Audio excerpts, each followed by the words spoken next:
unaware Yo, of Robert. Rahobat, Peace, Shalom, peace. Hotep, all of that. Achuma man. uh, um, I'm talking about the ancients and stars. I actually started this off talking about mummies. Um, and the ancient Egyptian word for a mummy is a sa, right? But that's also the word Right. for the one of the oldest gods in ancient Egypt in pre-dynastic times, which is known as Sa, which was the father of the gods. Um, and this Sa relates to um, Orion, and also some people say Lepus as well too, which is a nebula, right? And now there's a reason why the Sa, Orion in this nebula, and Lepus in this nebula would be correlated to the mummy, which is also called the Sa, right? And why you would be shrouded, right, in this cloth, right? Because just the way like Orion Right. is clouded in this nebula and wrapped up. Um, there's a significance to this, and I was going into the story of one of the original stories of the original Trinity, which was Sa, Sopdet, and Sopdu. Before there was Isis, Osiris, and Horus. Before there was Amun, there was Sa. Amun comes from Libya. Um, Asar, Aset, they come more from the lands of Nubia. But Sa, Sopdet, and Sopdu were from the original inhabitants of that particular place, right? And this was one of the original trinities, which deals with Orion, Sirius, right, and Venus, who to them Venus was a male and not a female, which was Sopdu.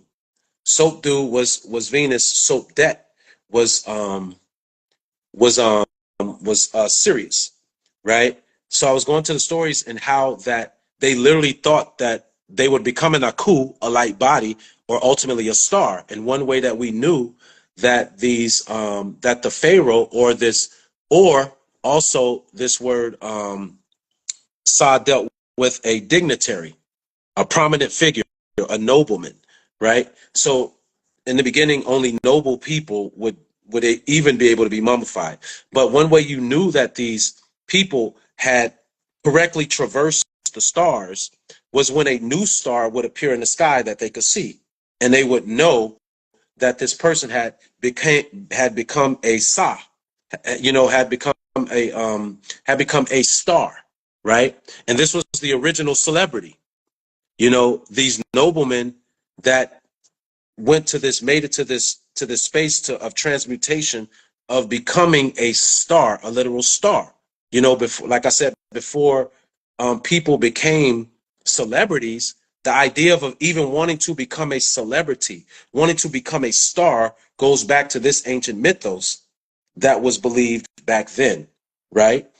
Um, so when it what did what teachings does what does Malachi Z. York say about either Orion, Sirius, or Venus that in any way kind of relates to anything Trinitarian, or anything about transmutation, or anything about the importance of those particular bodies in the heavens? Okay, so that's a good question. So as far as Trinitarian, I'm not too sure as far as those three put together, Orion, Sirius, Osiris, and Venus. However, he did in the Man from Planet Risk book or scroll go into a great detail about Venus and beings who came from it, like Nikola Tesla was said to be from it, or he was actually supposed to have been birthed on one Mm. of the crafts, and then he was brought to Earth from his parents being Venusians, or Venusians as they might call them, but Venusians. Val Thor was also said to have been from the planet Venus, and Nikola Tesla was one of the people who went to war with these big companies, tech companies, and the JP Morgans and the rest of them when it came to his introductions to society and to the world, like anti-war machines, right? Which really the anti-war machine wasn't necessarily a machine. It was a science about free energy, right? And how you could take the planet and its people out of the dark ages into the golden ages just by introducing a science like that, where people wouldn't have to be worried about oil production and the cost of all of that. Of course, that would be ideal for people who don't own those big businesses. But for people like JP Morgan, that wasn't good, because he was challenging the cell phone line things, the telephone lines, all of that, where he was speaking about Wi-Fi way before people had Wi-Fi. This is Nikola Tesla, right? He also had the Tesla scope and the interplanetary communication devices that he was utilizing to communicate with people who were back on Venus. So what would be the point there? That's one of the homes, all right, of the star people. Star people just meant people who came from the cosmos. All right, just how people say came from heaven now, Jesus came from up there, all the up there stuff. Stars, cosmos, heavens, all of that was speaking about people who were extraterrestrials, okay, that came into the earth plane. And a lot of times they either brought scientists or they brought genes that wound up expressing in such a way that they became scientists, as they were literally superman beyond human beings, where a lot of them were more advanced than human beings are genetically. You understand? So that was what was known about Venus as one of the stops as you traveling through the solar system, also where you have Mars and all these other different planets where people are supposed to stop at. Some people are going to stop and get off and stay there. Some people are going to stop there for a while, for a second, like how they spoke of the 144,000 being taken up, but only for a set amount of time, and then brought back to the planet after they had been taught for 1,000 years. And that's when you get into the science of even El Quran and the Bible. Helios Biblos explains about the time differences as far as atmosphere and what happens when you get outside of the Earth's atmosphere, right? So they'll say what? A day to us is 1,000 years to God, or those Elohim, those who sit outside of the time belt that we're in, okay? With all of this with just time dilation theory and, you know, general relativity, all of that, okay, as it goes hand in hand with the time that you're observing as a human being while you're on the earth is different when you're on another planet. Like if Mercury's year, all right, it's 88 days, meaning its revolution is 88 days, let's just say that, then it will be different when you're on the planet Mercury observing a day than it would be you observing it here, just with the reality alone. And then you have to deal with the calculation thereof when you're saying 88 versus 365 in quote unquote Earth years. This is just speaking about how time varies when you're on different realms or different abodes. You understand? So these star people came from a realm or realms where time moved quicker because they were literally further out than gravitational points like the planets, right? So the closer you get to a gravitational point, all right, that is at a certain strength, slower time moves, because things that are closer to that gravitational point, according to time dilation theory, move slower. Time moves slower there also, as time is a tangible thing, which time and space, as you know, are a continuum. What's my point? You have Venus, you have Orion or Oranos, okay, or Uparanos, which was just saying what? Heaven, or a part of a constellation where they were saying that people were from, where you have the pyramids, the Great Pyramids, lined up to it invertedly, saying that these doors or these stargates were supposed to be leading back to where the home was, which is why Kemar or Kemet, which is what it became, was speaking about a home away from home, okay, like the Pleiades. They said literally, this is our home away from home. They were building something that looked like where they were from in another world or another realm. Like you see, Egypt has pyramids, and then you come over here into America or Tamaray, Egypt of the West, and you see pyramids over here. Well, if I'm from Egypt and I come over here to America and I build pyramids, I'm building a home away from home, meaning I'm building a civilization that's similar to what I'm familiar with in another world. You understand? Which is what human beings do anyway. Anytime we go over and build another building, another skyscraper that looks the same or similar, have a similar structure, we're building buildings that are similar to where we are originally from. That's home away from home. So to keep it simple, even when it comes to Sirius, because Sirius is supposed to be like Siptu, there's a planet, right? That's a part of the star system where you have a resting point. Even the word Sibatu, Sibata, Sabat, Sabat or sabbatical, all these words mean to rest, okay? There's a resting point before you get to that place that was of highest provision which is what has been provided for you. Now I go and prepare a place for you, right? It's called rizq or risk, okay?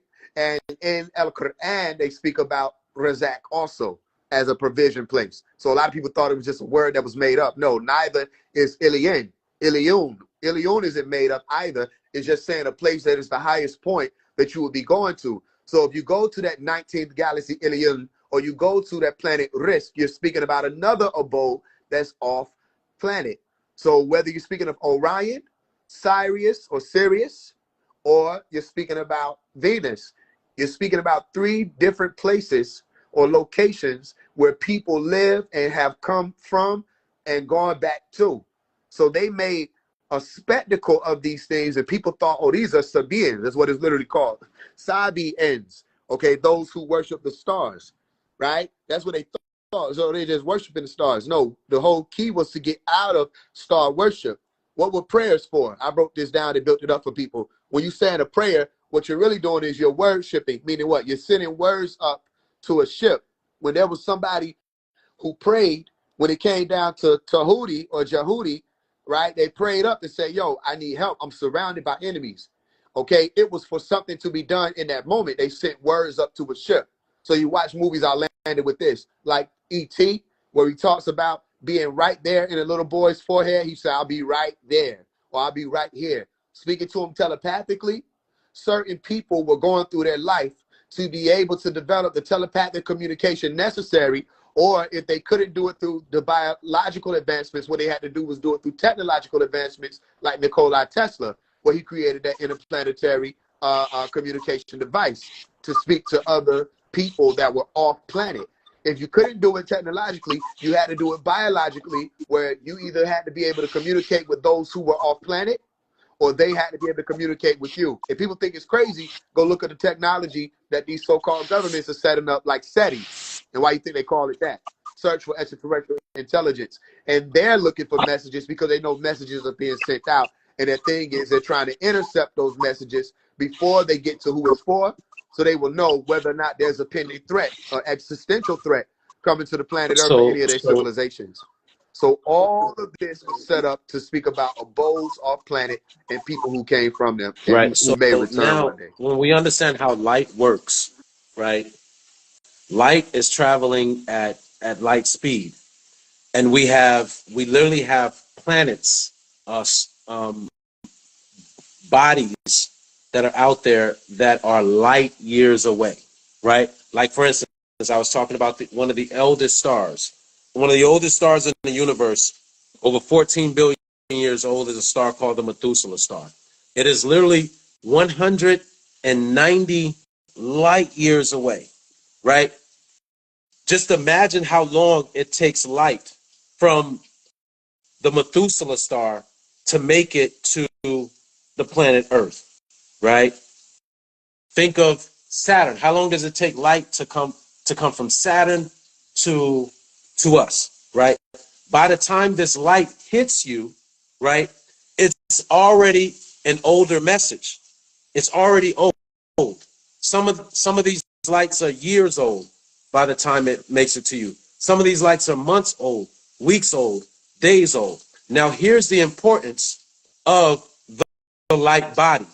There's an importance to the light body, right? Well, how can this is where revelation, epiphany, really comes from. It comes from being able to capture the light, right? Because light is a symbol of knowledge. Being able to capture the light even before the light even hits here. Well, how do I capture light or information that most people aren't privy to? How do I see, this is where revelation comes in at, right? Because you're receiving message to your light body.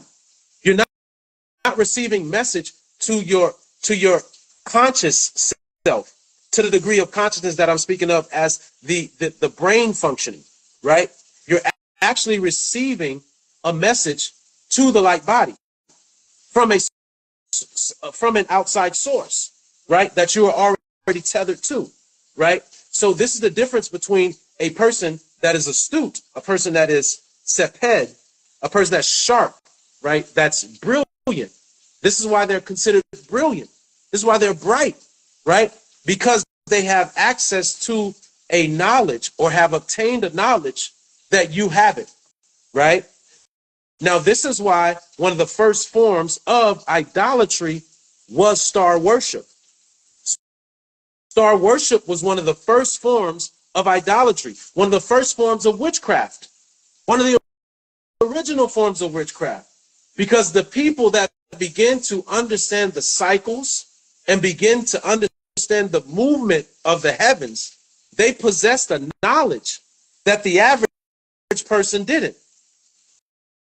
If I understand the processions of the heavens, then I understand how agriculture works. Then I understand how natural phenomena works. Then I understand when to plant, when to harvest, right? I begin to get a knowledge that most people aren't privy to. But not only that, not only the knowledge of just seeing how the earth is going through its processions, right? But it also opens my mind up. It opens my mind up to higher thought, because there's a connection to this, because we're ultimately talking about life and the formation of life, and not just the formation of life, but the cyclical motion of life, from birth to life to death to resurrection. I begin to get an understanding about life that the average person that isn't insightful doesn't have. So I become the first wise one. I become the first astute. And now I can see this. Now, some people, they saw this as the gods. They said, you know what? These are the gods. It took a while for some to say, well, there had to be a causer of this phenomenon. But these were some of the first people that will worship. People that understood the stars, understood the processions of them, right? So now when you take this into consideration, right? Think about it. Would a person like Malachi Z. York be as prominent of a figure if he did not possess certain knowledge of the stars? He wouldn't. The fact that he was observant, right, and understood a certain level of the processions of the stars and things like that put him at a level to where some see him and view him the way that they view him, right? When we go into the understanding of not just the stars, but that points us to things about ourselves, right? Because we embody the same things that the stars do, right? You possess the elements of the stars. That is in your body, right? Now going back to the Pharaoh, and I want to, before I even go there, because I don't want to take up a lot of time. Do you when you study, I don't know if you study astrology, Faise, but they deal with 12 constellations. I was asking someone who was just on here who's really astute in astrology, but he had to leave.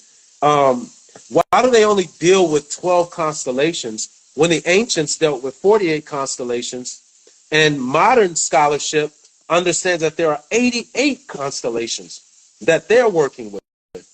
Why do you think astrology has been limited to just 12 constellations? Is there a reasoning behind that to you that you've observed? Yeah, I think so. I think it's as simple as dealing with how time is measured by human beings, right? Because in all actuality, you're only dealing with cycles. You're only dealing with things moving around and around and around, or moving from one point to another point, back to the first point, to another point, back to the first point, to another point. And that's how this reality moves, from negatives to positives, to protons, electrons, and neutrons. All right, there is a cycle of life, and human beings have taken that cycle and mapped it out across the world that they built, not necessarily the planet. For instance, if you had the ability to travel alongside the observational point of the sun, okay, without ever having to leave its sight or it leaving your sight, okay, you would never say, hey, it's nighttime, because you wouldn't have it in your perspective to even say, relatively speaking, that this is night. You would only be moving in accordance to what will be quote unquote called day, which would mean even day is relative. Because right now, as it's quote unquote nighttime for me, on another side of the planet, in another time zone as they call it, because there's no such thing really, but another time zone as they call it is daytime. But only thing that people will be calling day is the sun being visible to them. You understand? Or the light of that sun being visible to them. And night is the lack thereof. My point is, when we can look at the 12 and the 12 of the 24, which is the sacred number of this planet called Sector 24. All right. The 24, they say 24,000 this and diameter that, and 24 hours a day, and 24 all over this planet. You have the Wait. sacred I number want you to pause. 24. Wait, Right. The Faise, I 12 want and you the to pause 12. right there. We got 10 more seconds. We left off at 24. Copy. We're going to come right back. I'm just going to end it because 5 seconds left. We're coming right back. About eating him up or anything like that. Like me and Faise, we build, periodically, and I love to hear his build. Faise is younger than me, and I remember being at that level and being standing out, standing out from amongst the crowd. I view Faise as one of those brothers that stand out amongst the crowd as well too. And that comes from not just a lot of book knowledge. It doesn't just come from book knowledge. It comes from applying the things that you that not only that you read, but things that were revealed to you from a different space, right?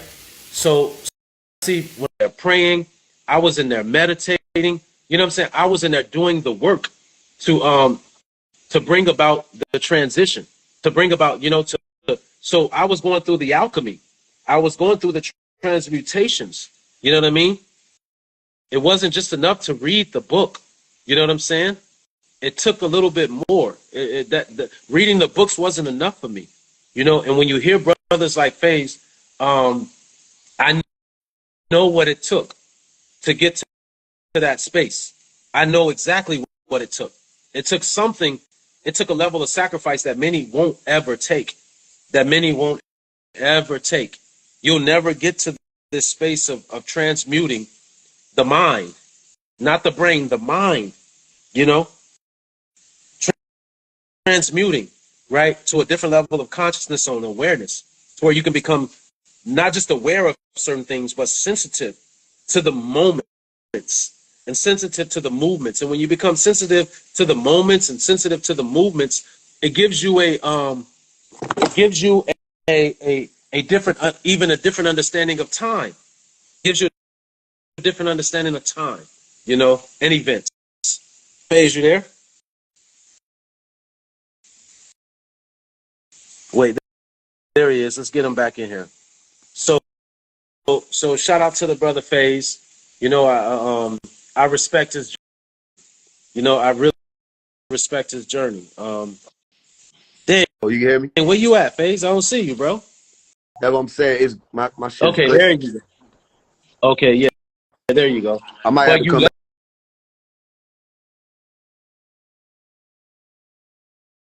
Okay, you left off at 24. You were explaining about the cycles in 24. Do you remember? Uh-oh. They got him in the Matrix. They got him in the Matrix again. Hopefully we'll get him in a second. They get him to come back. Here he goes. Let's try this again.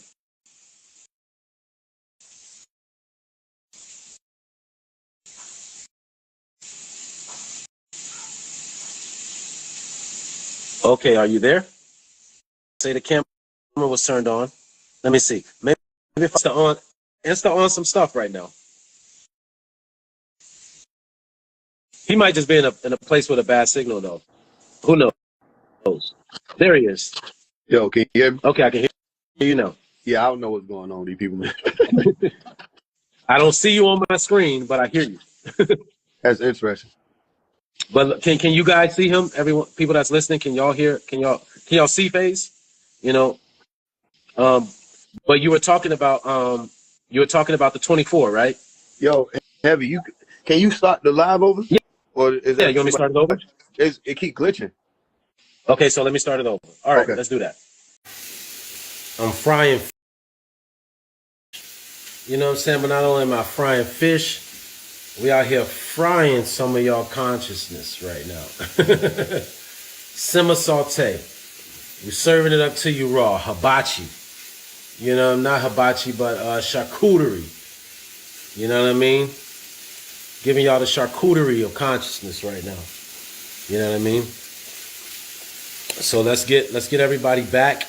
You know, let's get the brother Faise back. You know, yeah, we talking about the stars. You know, many people don't. They have their perspective of the stars. You know, they have their understanding, and I respect it. I love hearing people's different perspectives on the stars. You know, I think that's a dope thing. You know, their understanding, and then like I tell people, you know, I when I speak of the stars, I typically speak of it from an indigenous perspective.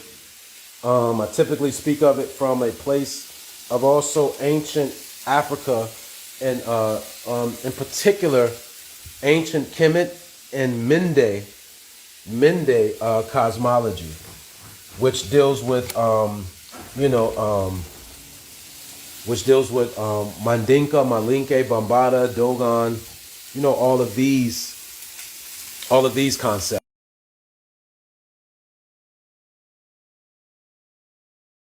But you know, I love hearing.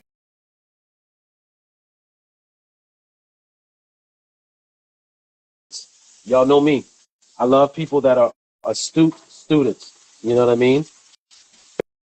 Faze, let me know. I sent it out. Let me know if you got it or not. Let me see. Let me accept it again. Let me send it back out to you. Let's see if it comes through. Let me know if you got it. Let me know if you even got it.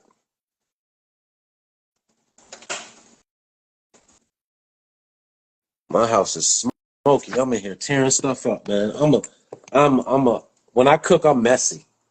I leave all types of residue, right? Faze, did you get it? Did it say anything? Let me know. Let me know what it said. And let me try again from this perspective. Let me invite you from this way.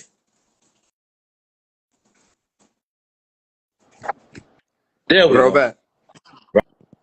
Robert, there it is. Okay. So you good now?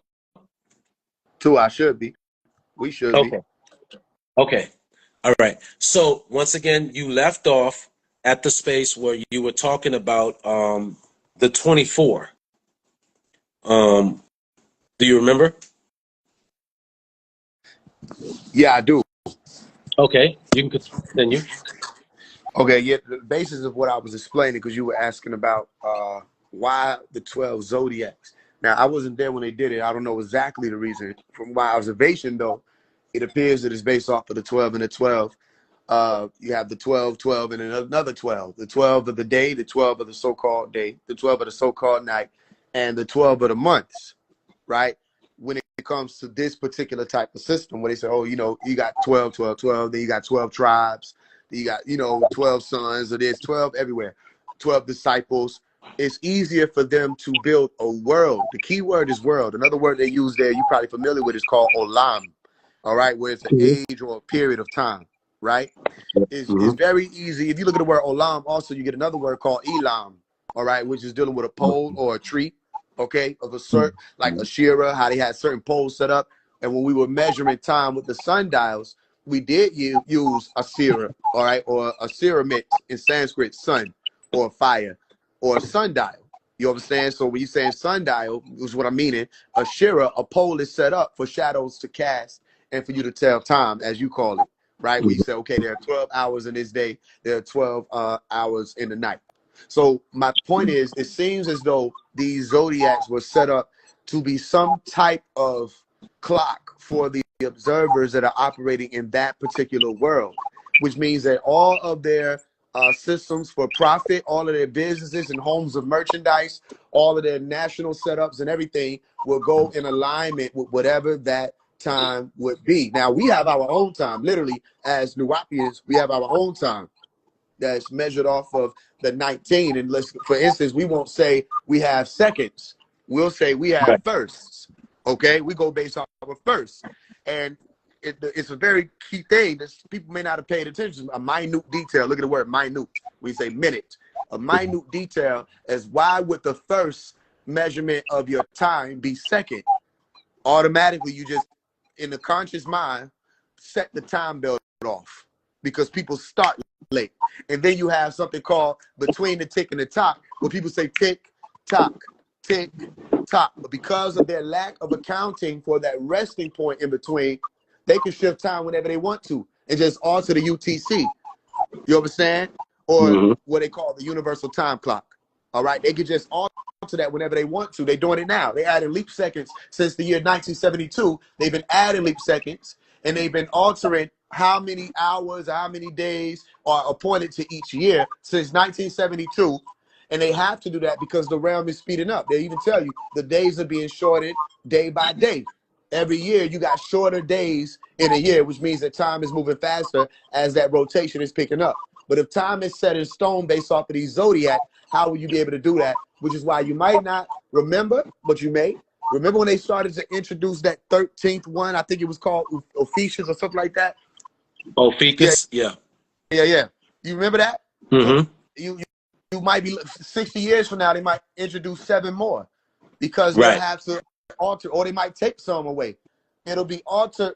The whole point of it is they have to maintain control over the masses in their world, meaning everyone who rotates around that pole, around that central point or that axis for the clock of that world. Would you watch? You ever seen the movie Dark Crystal? Nah. If you haven't, I suggest you watch it because one of the clocks was operating like in a spherical way where it had a whole bunch of gears and things that turned over and about, but it wasn't just a regular flat surface clock. But that was the clock of the universe that they were dealing with in that world or in that world. What's it called? Dark Crystal? Dark Crystal. It's on Netflix. What is it on? Now, this came out a long time. Pops told us to watch it a long time ago. I don't know where it's at now. But my point of saying all of that is the zodiac, anybody could pick constellations and just put these things together to form shapes. What they're doing is they're utilizing that mysterious phenomenon called starlight to help them track the world they're building. And anybody who buys into their time zones, anybody who buys into this is this month, this is that month, we're going to add another month here, we're going to take a month here, we're going to leap year this, leap year that. All it is not that you're adhering to, like you said, the light that's coming from these bodies, because the light gets to you late. And oftentimes you're dealing with these constellations. What happens if the bottom drops out of the Big Dipper? You understand? Right. Then it's no longer the Big Dipper. Well, then what is your time at that point? None of these things are set in stone. So then what they're doing is just making it be that, okay, 12 is the easiest number for them at that time, especially with things like the Gregorian calendar, to keep people in alignment with the world that they built. Does that make sense? Let me give y'all something also that some of you may have not pondered upon or realized, even if you did ponder upon it. Why did they draw a connection between certain light bodies to make certain shapes? Like, why did they choose to link this star? Because you could have linked it with that star over there, but you chose to link it with this star and make this shape and make this thing. Understand this. These are your original sigils. You see, these are the original sigils. Some of y'all don't know the history of Kabbalah in Europe, so you go off of the grimoires and you go off of things of that nature, the Lesser Keys of Solomon. That was I could talk about that at another time and go into the history of Kabbalah in Europe.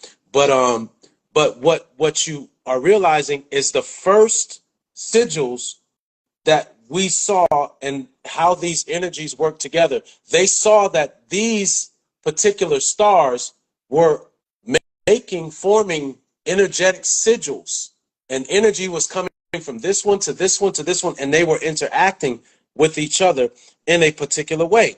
These were your original sigils. They were your original sigils. Well, how does this work? Well, how would our people understand this? Do you not understand? How do you receive information? You receive information a few ways, right? One way is verbal communication, right? But another way that you receive information is sight, right? There are different levels to sight. I talk about this a lot, right? Most people, when they think of sight, they think of ocular. That's one form of sight, right? Well, what is ocular sight? It allows you to take in light, right? And then the brain allows you to see. Eyes don't allow you to see. The brain is what creates the imagery, not the eyes, right? So it pulls in information, it pulls in light, and the brain creates what you see, right? It creates what you see. Even a blind man can see. Even if a blind man didn't have ocular sight, he could still see because he still had other forms of sight as well. He had insight, hindsight, far sight, near sight, right? And all of these working together gives you a different thing, right? It allows you to create different levels of epiphanies, see different revelations and things of this nature. So what the ancestors could do, because there was something called stargazing. There was something we did called stargazing, right?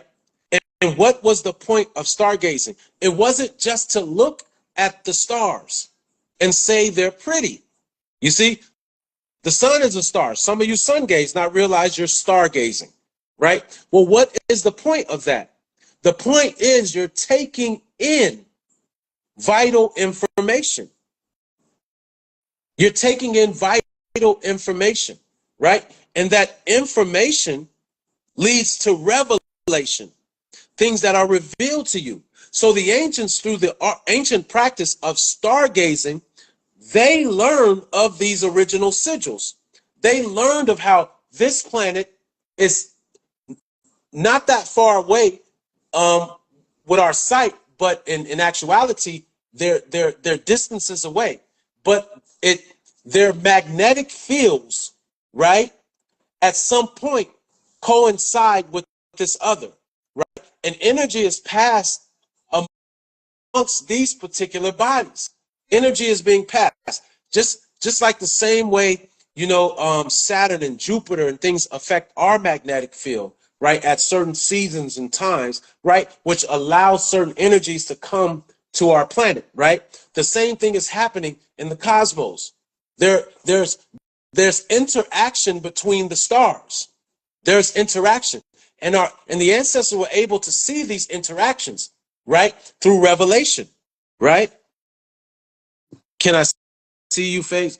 I don't know. Oh, but so through these interactions, it revealed to them, it gave them certain revelations and information about the heavens, not only about the heavens, but about the earth and about us, and how these sigils are marked in our bodies. There are certain energetic connections, but not only is it marked in our body, it plays a part in our brain from neuronic synapses.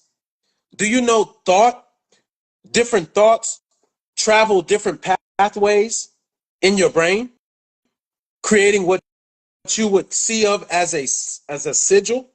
Different thoughts travel different neurological pathways in order to field a feeling for you.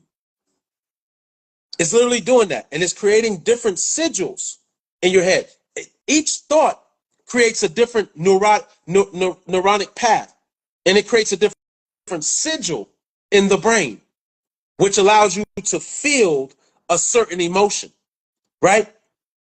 So what it does is there's the release of different hormones that are coming from the different glands, right, that give you what you know of as these emotions, right?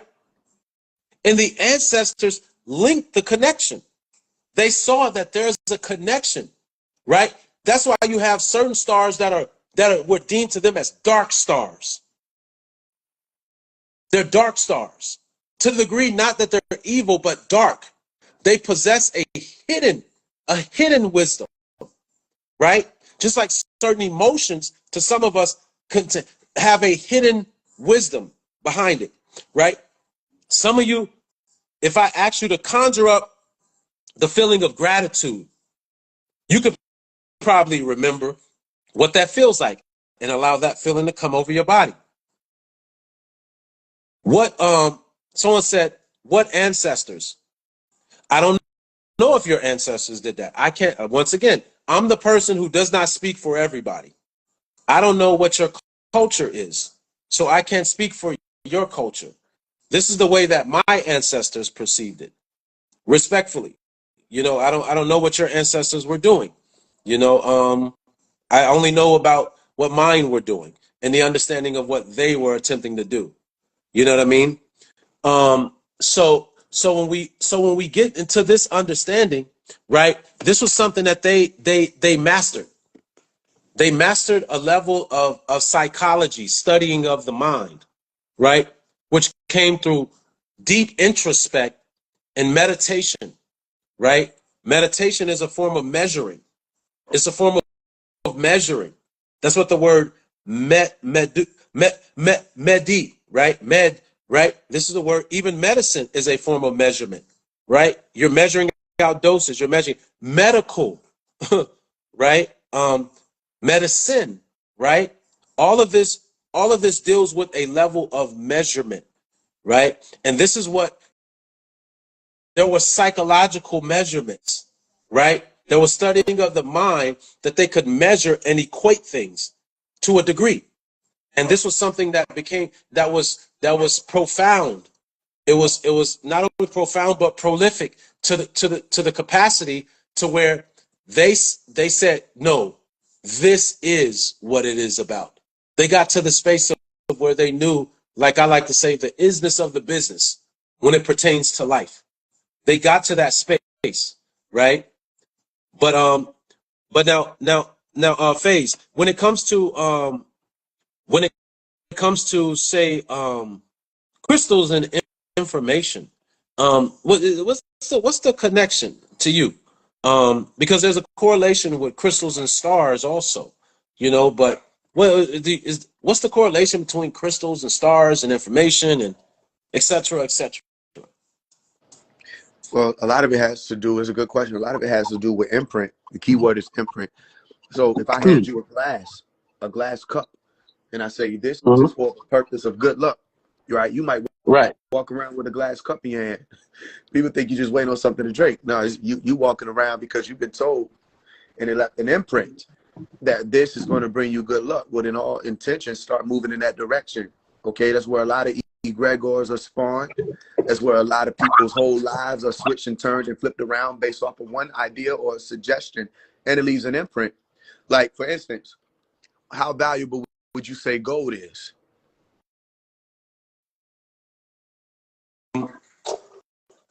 It's as valuable as my need to utilize it. There you go.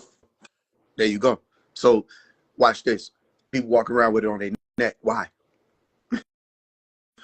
But in a way, they're still using it because at that point, they're pulling on other resources, which is what?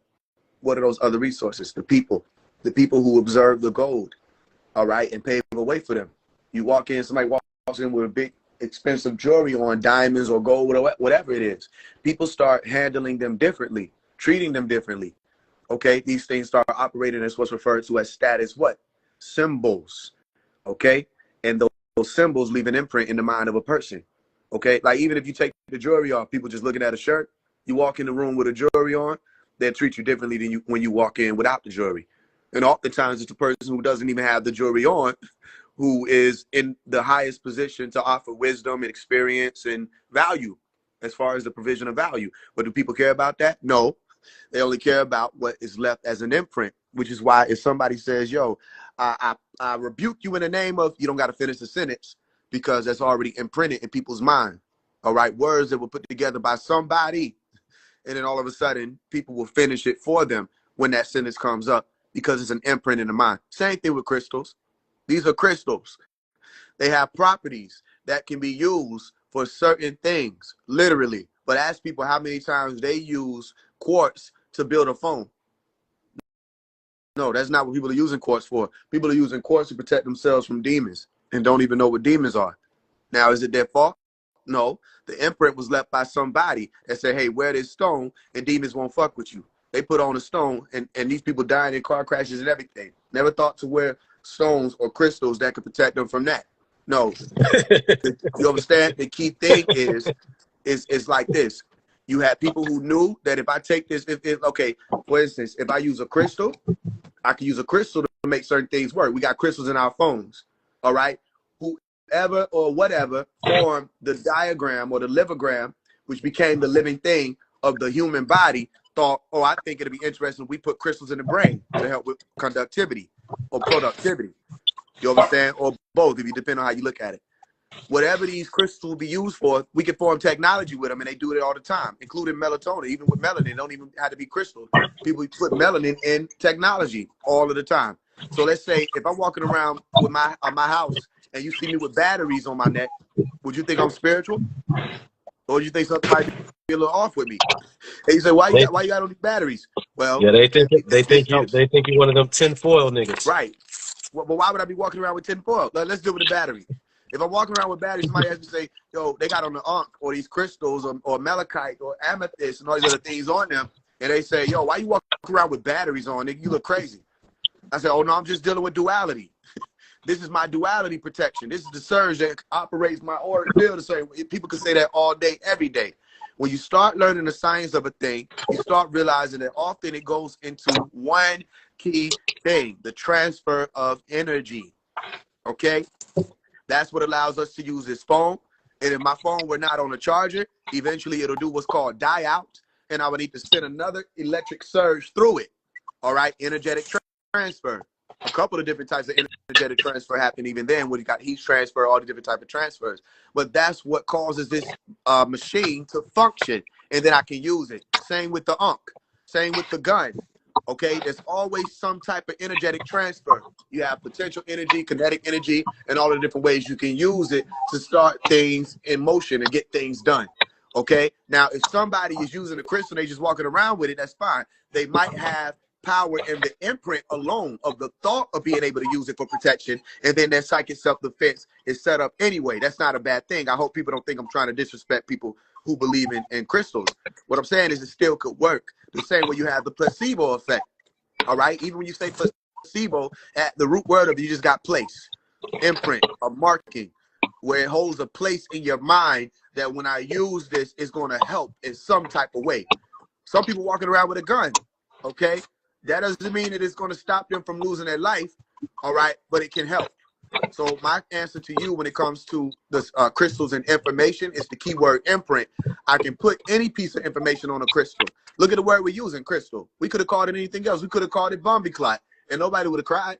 It just would have been a word that people were using to this day, right? So if I say malachite, I mean that. Yeah, you're going to repeat that. If I say amethyst, I mean that. Yeah, you're going to repeat that. And generations to come, so long as you're still speaking whatever language that word was uttered in, people are going to repeat that word. Question will be, with that information of the name alone and the quote-unquote properties alone, do you have enough information to actually, like you said, use it or put it to great use? What is the utility in it? So when it comes to crystals and information, I would encourage people to gauge the futility and the utility in that aspect. If it's futile to know that this crystal does a thing and you're not able to actually prove that it does that, then sit the thing down. You don't need it, right? But if it's useful to learn that it does it and you actually can use it, then you pick it up. It's good to know it either way. It's just when it comes down to plugging up your phone, that's an element also that could be used. All right, the battery is an element that could be used. And you might use malachite to say, I need healing, and you wear a malachite bracelet around your hand, and it starts feeling better. Okay, great. You just use that element as an imprint of healing and having that property in your mind already, and you actually start reversing the current, and it encourages healing in the body. That can happen also with simply something is like the placebo effect. Make sense?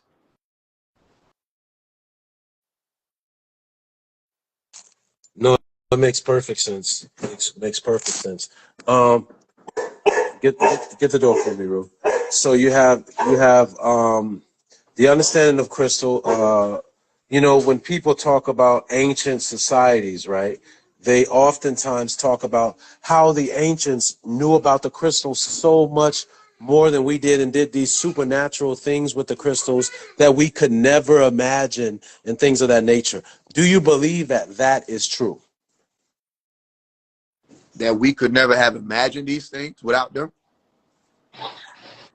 No. No, not that we couldn't imagine these things, but that they actually did things that with the crystals that we can't even imagine or fathom. As if, you know, the way that we use crystals today and technology is like minuscule to the degree of how they were utilizing the crystals. What do you say to that notion? Just misinformation, because a lot of what we're doing now is exactly what they were doing. They just had more decorative language to describe what was being done. And that's only because of the language we have to reference, which is English. You understand? Like a burning bush, there was no such thing. You went in the store, you realized the bush didn't burn, right?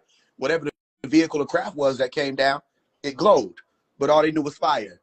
I break this down a million times just to show people there's just technology, tech knowledge.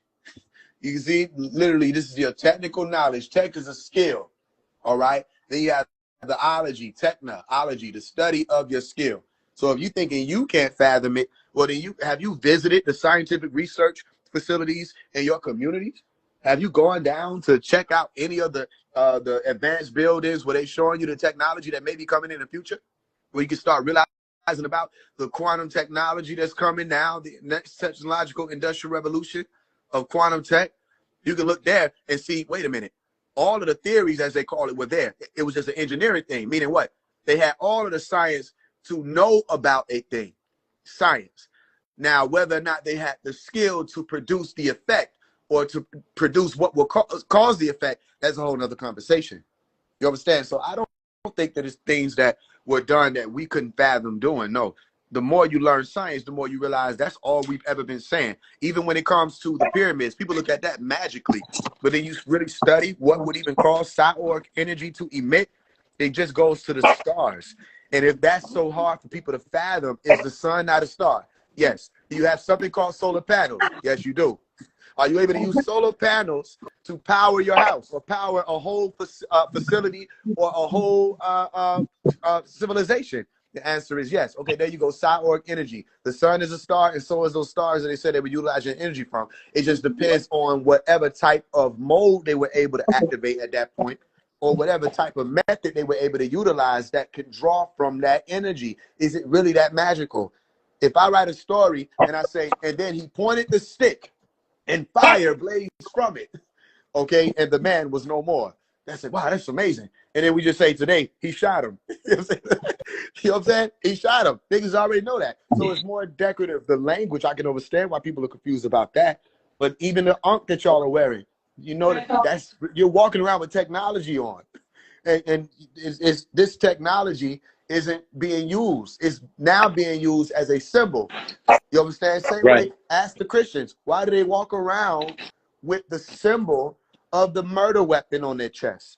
They say, well, that's not what it represents. Well, yes, it does, because that's the whole thing. You literally have certain ones of them walking around with Jesus dead on their chest. Right. That's a Right. murder weapon. You understand what I'm explaining to you? Yeah, you're But praising. now they call it a symbol. Right. Go ahead. You're praising the death, but you don't have a symbol for the resurrection. So that's a important point. Now somebody's in the comments. I don't know if the person's here. My old lady said she was looking in the comments. Someone kept asking who I am, what I am. Am I a Christian? Am I a Muslim, or whatever the case may be? I've studied all of those things. I'm originally from Native American territory. I adhere to my Native American traditions and culture. I do a lot of talking about that. I also have Judaism is a part of my culture. You know what I mean? But also Christians are a part of my a part of my family and culture. So me, I'm a person who was born into a lot of cultures, but one who just was a questioner, right? I question things, right? But I've received certain understandings of those things. So me, I don't put myself in the box of one or the other. I understand them to a good degree. I wouldn't say I understand the totality of it all, but I do understand it to a very good degree. So this is the knowledge that I present to people when I come on here and speak of these things. I don't, and like I said, I don't speak from a, I don't speak from a place of juxtapose or theory. I speak from a place of experience. If I didn't experience or get the understanding on it, I won't speak on it. That's just me. Unless we're just theorizing, you know what I mean, to that degree. But my religion is not the way most people would see it. My ultimate religion is understanding and love. You know, these are things that I practice religiously. Literally, they are my religion. Wisdom is my religion. You know, that was one of the first things I asked God for, wisdom.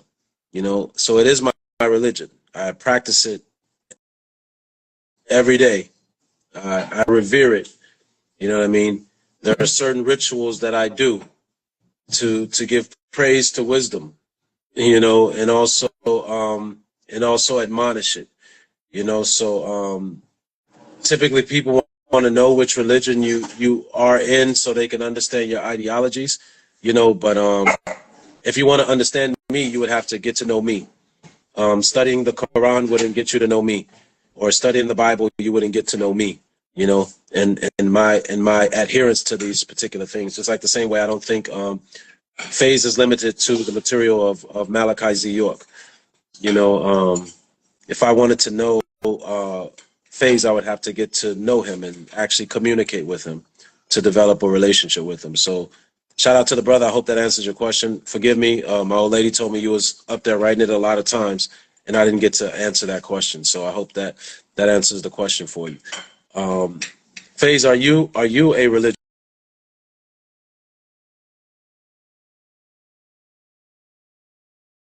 Do you consider yourself to be a part of a religion?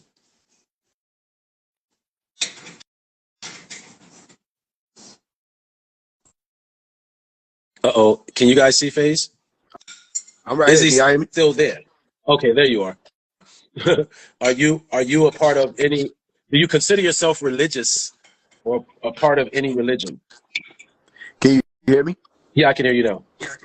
Yeah, my answer is no. No, I do not. Okay, okay. Now, You if it's necessary, when people ask me certain things, they're like, "Are you Muslim?" I say, "I can be." right. Are you Christian? I could. You want to? Where you want to do it? You know what I'm saying? Are you Hindu? It depends on what you're doing Thursday. We can Hindu. It's. I went through these schools on purpose to be able to Hindu when it's time, to be able to Christian when it's time, to be able to Muslim when it's time.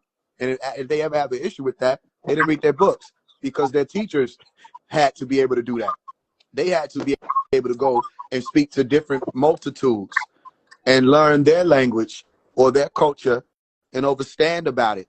All right, to be able to rise them up in the truth, the life, and the way. So what people mean when they say, "What's your religion?" What they're really looking for is, who do you put your responsibility of your soul off to? That's what they're Right. really trying to ask. Who is it that Basically. you are trusting your soul with? Right? Who do you deflect when it comes to what you're responsible for? Notice when you ask people, let's say for Christians, not to pick on y'all, but if I say, "Yo, are you really living like Christ?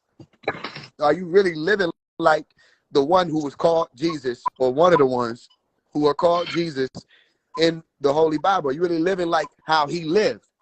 Right? Or are you moving around in sin? Are you doing whatever you want to do? Are you breaking every law? Some of the ones that they said, were unforgivable sins. And what would they say? Oh, only what? Only God can judge. Because it's a cop out. It says that they can do Right. whatever they want to do in a world where they don't really understand about the consequences of their own books. And they say, when you ask them the same type of question they asking you, when they asking you what's your religion, you ask them, are you sure about your religion? Are you sure? What do you mean, are you sure? Well, in your religion, it says right now, right, And you ask the Hebrew Israelites this. That's why the Hebrew Israelites go so hard. Okay? And Christians try to act like Hebrew Israelites don't exist because the Hebrew Israelites not playing about that doctrine. You know what I'm saying? If you're gonna walk with the Yeshua, you're gonna walk with Yeshua. They'll do it quick. Well, why you dressed in pants? You know what I mean? You're a woman, why you wearing pants? Where's your beard, brother? Where are your fringes? Where's your, they'll get on you quick and they'll say you have to live like Yeshua did. You have to walk in order. Where your laws, statutes, and commandments? Do you understand them? Do you honor them? You observe the Sabbath or observe the Sabbath, right? Depending on how you look at the word. So my question to those people when they ask me that is, are you sure about yours? That's what I want to know. And if you are, then I have questions for you. Because your religion says you have to do a certain thing, live a certain way, and then there's always an or else. You understand that? So it's so long as you know that you read your contract, because all of you have a contract, and hopefully you understand the word. Because if you're not careful, that means we can con you for a certain amount of time. That's what contract would ultimately mean if you're not competent. Because to con somebody is to manipulate them in a negative way. And a tract is a certain amount of time. Go look it up. So long as you're not aware of the terms and conditions, all right, or if you don't speak the legalese or the express terms evade you, go ahead. The condition. Right, exactly. And that's key. If you're not understanding about that, then what'll wind up happening? You could be pulled into something you're not aware of even how to get out of. You ever heard of so many artists trying to quote unquote get out of bad contracts? You had to ask them, how did you get in it? How did they? Because you contracted. You contracted like something, you know what I'm saying? Something came up on you. You know what I mean? Contract comes from contact. You know what I mean? You have to contact something in order to contract something. There's no contraction without contact. You see what I'm saying? And many of you were in contact with a entity or with a being or with an essence or with an energy, right? That influenced you to a particular degree, right? You signed that contract because you felt like you needed money. Because you wanted to get your mom out the hood. You signed that contract, right, at the expense of your morals. You signed that so you came into contact with something before you got the contract. Don't miss that. Hey, you want to know what they call that? What it's being called? It's called operating in good faith. Also, you see the key word there? Faith is all. It's all in the words. So my thing for everybody is, even the Hebrew Israelites, when I would talk to them, is do you really know what you're talking about? You can know a lot about a little. You can know a little about a lot. You can read the book. Do you understand it? At least. Do you understand it? I don't care if you know it. You can have knowledge of it, but do you understand what you have knowledge of? See, that's where it gets interesting, though, because the fact that these religions are rooted in the science of, or the idea of, let's say that, they're rooted in the idea of an extraterrestrial presence, okay? Whether you're dealing with Jesus, they don't like to talk about that. I don't know why. I do my best to just explain to them, listen, family, I respect everything you believe, okay?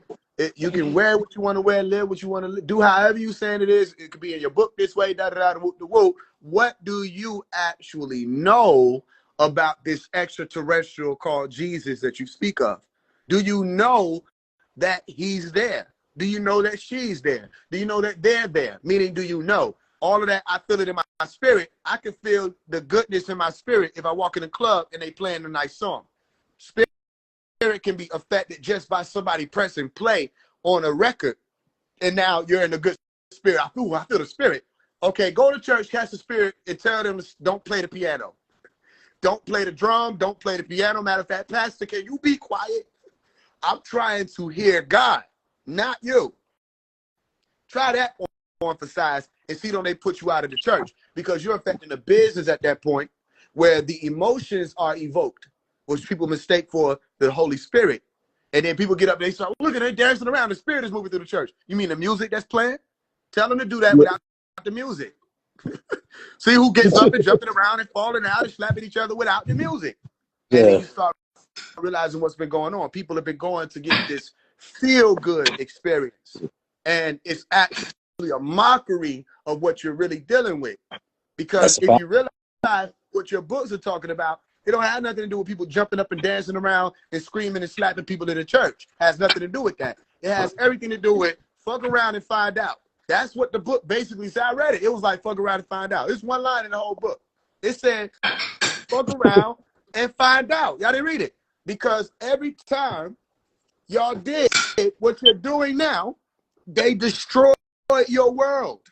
Hello, Christians. If only God can judge you, you in trouble. If only God can judge what just took place for the past 4 years and the things y'all have been screaming to make lawful and the things y'all have been fighting to go against, as a lot of the Christians have somehow turned democratic, which they think is a party. They don't understand that the association has nothing to do with politics. It has everything to do with whether or not you have a moral compass. That doesn't mean the people who call themselves Republic own the only one they got on file. It just means that did you even pay attention to the very laws and statutes and commandments of the book you say you follow? And then they jump into people like D1, all the people. They jump right into politics. Say they're going to vote. They're going to pick this person to rule over them. They didn't read the book of Romans, chapter 13. Go read it. You're going to read it. Say, who is the main authority over all of this? It's supposed to be God. Okay, well, then God has laws. You don't care nothing about how man has their laws set up then. The only kingdom you're voting for, the only kingdom you're fighting to bring would be the kingdom of the Most High. But then what does that mean? If it means what your story says it means when they come, they're not bringing peace. They're bringing a sword. When they come, they're laying waste to the very kingdoms that y'all are standing in front of people saying it's the Christian thing to do to vote for a leader of. They're saying when they come, they're laying waste to these very kingdoms. And who are these they that we talking about? Let's get very real about it. That would mean there's an extraterrestrial invasion. Stay with me. Some people left. Like 90 people left just then. There's an extraterrestrial invasion that is pending according to your book. And they're not coming to say hi. They're coming to not only lay waste. According to your scriptures, it says, destroy the destroyers of the earth. They're also coming to set up shop. That when they come, they're not just popping up and saying, we don't like that, knocking stuff down. It said, Revelation chapter 21, I will make all things new. This is my world now. Who is that talking? It's supposed to be God. You can't tell me a spirit is doing that. You can't tell me some omnipresent being done came anywhere. Omnipresence mean you already the hell there. You don't have to come anywhere. My point of saying all of this is these religions that everybody is speaking about, if you get into the stories of it, all of it is based on some type of off-planet occurrence. All of it has something to do with things that are happening off-planet, things that are not even occurring here. Angels fighting off-planet in the cosmos, Star Wars. But right? when you say that, when you say off-planet, a lot of people tend to look up at the stars, which is not the correct thing to do. When we're talking about planet, the just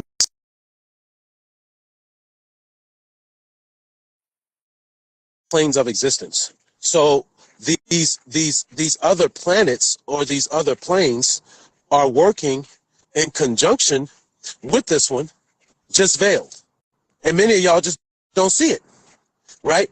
Those energies, those lights from the planet actually come to this earth, right? So they're here on a different plane of existence. Let me ask you this. Can you see Venus's light? That means it made its way here. Can you see Jupiter's light? Can you see Mars? Can you see these? That means that there's another plane of existence that you're just not aware of. The planets are in conjunction with this. There's an interrelation, and many of you just don't realize it. Y'all think that it's got to come from this far away galaxy, when in all actuality, it doesn't have to come from a far away galaxy. It just has to take off the veil.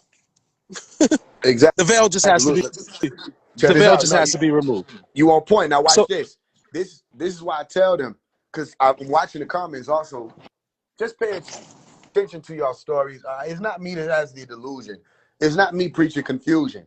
If you're going to tell me Jesus is not from earth, not you, Heavy. I'm saying they're books that I grew up reading and I'm very well right. versed in. Not just the Bible. We just talk about the Bible. We can go El Quran. We can go to the Vedas.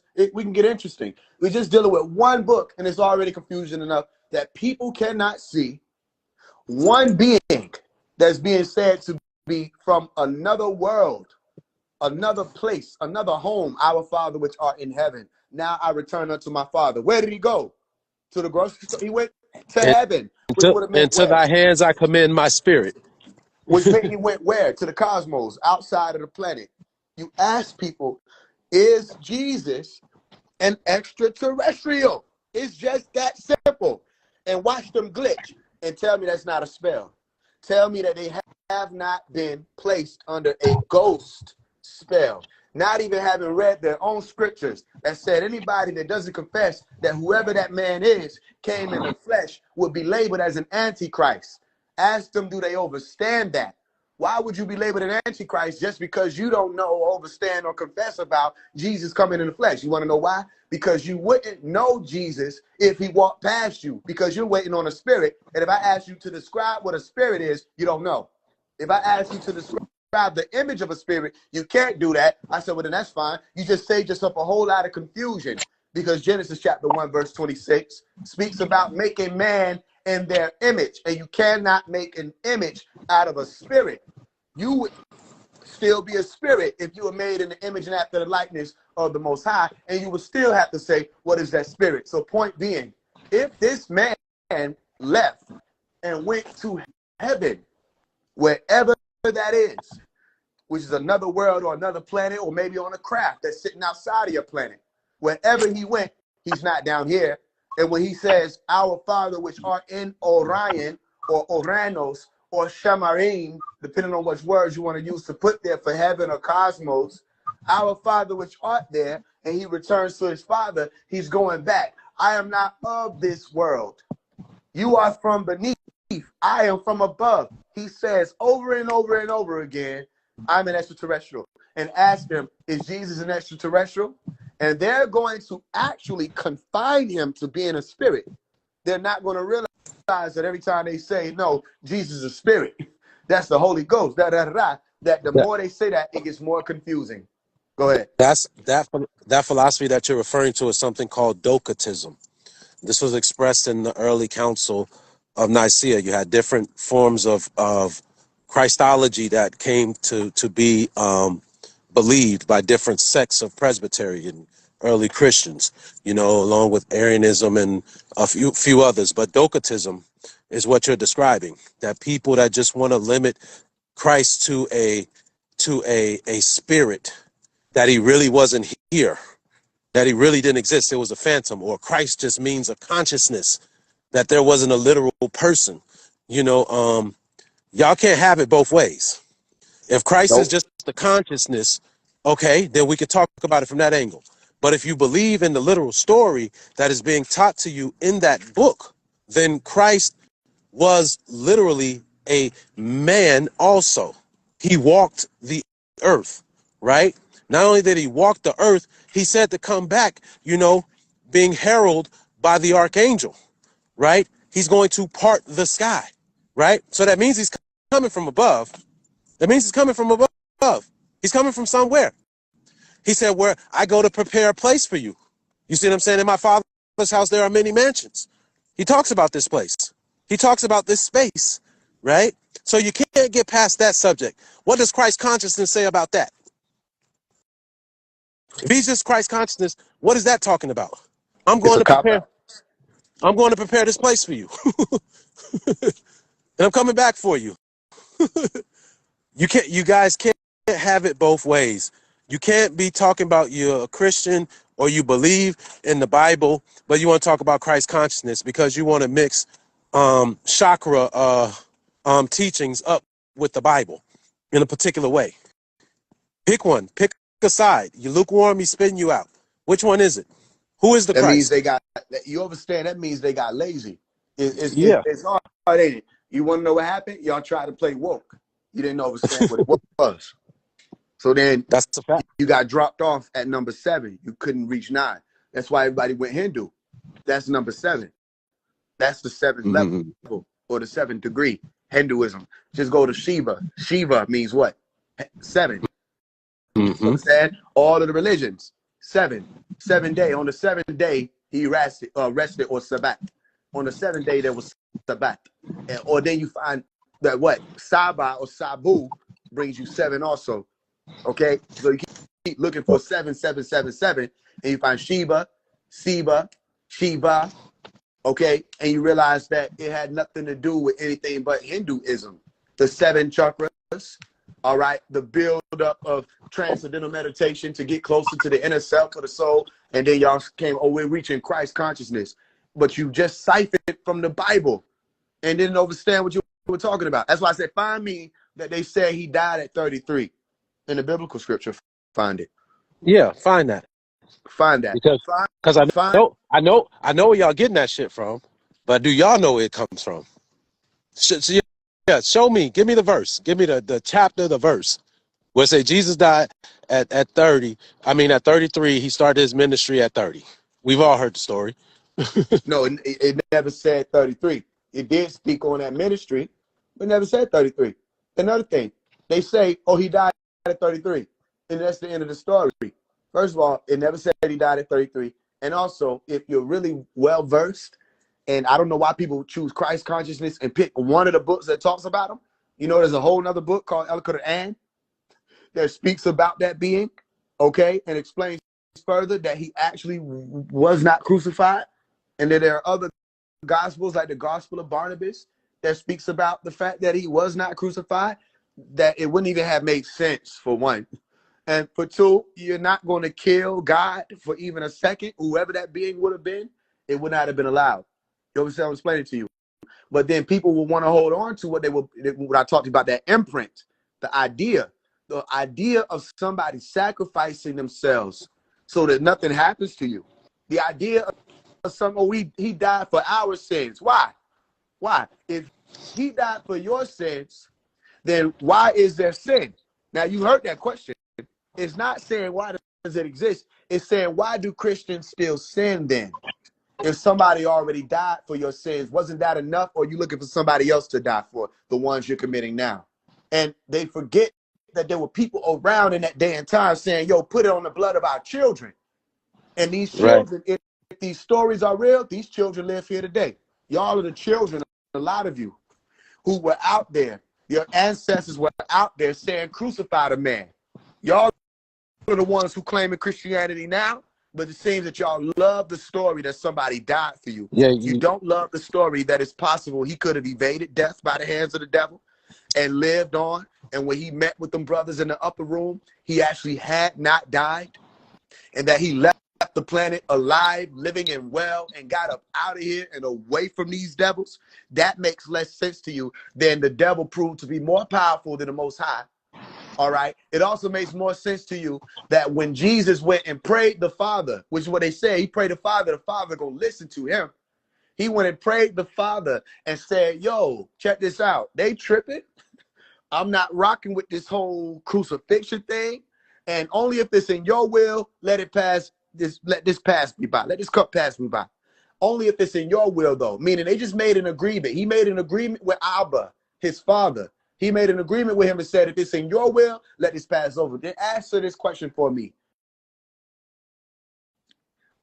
Why would Jesus have ever said, Ela, Ela, lama sabachthani? Why would he have ever said, my God, why have you forsaken me? Why have you forsaken me? What would be the forsaking at that point if he already made a deal with the Most High, his father, that if this has to happen, he's good with it. He would not have cried out and said, Father, Father, why have you forsaken me? That's not forsaken. You made a deal and said that if it happens, you already know it's a part of it. But then when he spoke to them brothers in the upper room, he said, didn't I tell y'all all these things would happen, even when it comes to Psalms in accordance to me? People miss that. Psalm said his head wouldn't, he wouldn't strike his foot on a stone. Nothing would happen to him. No harm would come to his tent, to Yeshu, the one who will be saved or salvaged. So my point is, if we're dealing with stories like these that are talking about extraterrestrial activity, it's talking about all types of advanced technology, right? If we're dealing with this situation here, you can't fake woke your way out of this one. So Christ consciousness is a cop-out too, because then you just say, oh, I'm just working on, that's where you're dealing with Pythagoras speaking about knowing the body and knowing the universe, and people are misunderstanding that statement or that maxim. No, if you're dealing with Christ consciousness, you're dealing with the ability to communicate with extraterrestrials. You're dealing with the ability to remember that you're not from here genetically. Your bloodline starts off planet. That's what all of this is about. You know what else comes with Christ consciousness? The chosen ones. Everybody wants to be chosen now. They call themselves chosen this, chosen that. Okay, check this out. If you're saying you're chosen family, then that means what you're really saying is that genetically you're linked to beings who did not originate on planet Earth. That's what you have people Watch like this. Yaki. No, Go ahead. chosen goes a little bit deeper than that, because if you were chosen for something. You were chosen to do something. And then you ask people that say they're the chosen people, well, what were you chosen to do? What were you chosen to do? And many people can't answer that question. You brought up a dope thing about scapegoat. People don't know the history of the scapegoat offering, right? You thought that you could crucify God. You really think that you could crucify God and kill God? That's crazy. That's because many of you don't want to die to yourself. The imagery that you created of yourself, the false God that you created, known as the lie, the false self, right? Many of y'all don't want to get to that. We don't want to talk about that. We want to talk about how you work out your own salvation with fear and trembling. That's what the scripture says. So there's something you should die to. There are things that you need to die to so that you can resurrect in a particular way. Many of y'all don't want to do that. Many of y'all don't want to die to some of these ideologies. Many of you want to die to these aspects of the flesh. Many of you don't want to die to the things that you have set up to be so powerful. But in all actuality, they're null and void. A lot of y'all don't want to do that. You don't want to do the work. You want to feel like Jesus did that for you. But like Faise said, at the end of the day, then why is there still sin? Because then it would have been done in vain. Isn't that what Paul said? You know what I'm saying? Shall you continue to sin that grace may abound? God forbid. God forbid. You see what I'm saying? Because many of you, that was not the purpose of God, of doing that. If he did, like, this stuff is, to me, religion 101. This is religion 101. And I hate sometimes that we even have to talk about some of this stuff because it's religion 101. We can't get to the transmutations. We can't get into the alchemy of the soul and spirit because some of y'all ain't ready for that. Some of your ideologies got to be destroyed, got to be buried. We got to literally bury everything that you know, the way you perceive reality. You have to die. Same way Neo died. Some of y'all got to die. You know, unfortunately, you brought up something that was very important, right? You brought up this this concept of sin. You know, is sin real? And what is sin? What is sin to you? What you've observed? Right. Well, sin is real in a lot of aspects. It depends on the protext of the word. Sin, for one, would be most people's understanding of it is, oops, I shouldn't have did that. Simply, oops, I shouldn't have did that. It's a realization, really. With sin couldn't be sin without the realization point where there's some type of remorse that erupts, right? That's why you have psychopaths, where their brain takes a whole nother path, literally. Where they might kill somebody, and they feel nothing. Well, then they actually did not sin. He said, well, murder is still a sin. Okay, well, then God sinned. Well, never mind. Yeah, never mind, right? Because God did it for a good thing, right? Okay, how about this? God sinned and repented, right? Genesis chapter 6. He Right. killed Hey, every Faye, damn stay right lion. there. Stay right there. Genesis chapter 6, guys. The live's about to end in 5 seconds. Copy. Come right back. We're coming right back.